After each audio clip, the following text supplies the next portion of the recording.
Hello everyone, welcome back to my channel. Today in this video we'll see how to use the explode command in Autocad software, Open software. I'll be using the Autocad 2020 version. If you're using some other version, that's okay. There are no major changes in any of the versions. And I'll click on Start Drawing to open a new drawing area. So the explode command is available in the Modify panel over here, this one. So let us see how does the explode command work. But before that, just make sure you have the dynamic input option turned on. So if it is off, just turn it on. So if the dynamic input option is on, you don't have to keep looking at the command line for the suggestions. So to say about the explode command, it is used to convert a single object into multiple object. So what it means is that if I draw one rectangle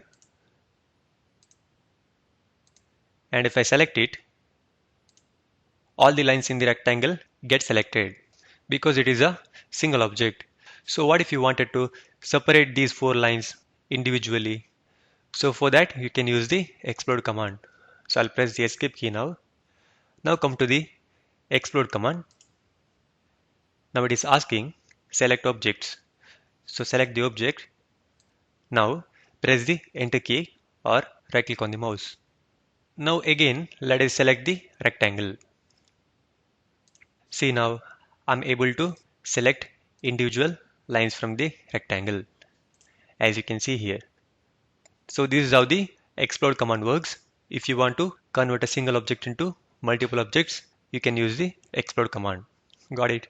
So if you have any doubts, please comment below. Thank you.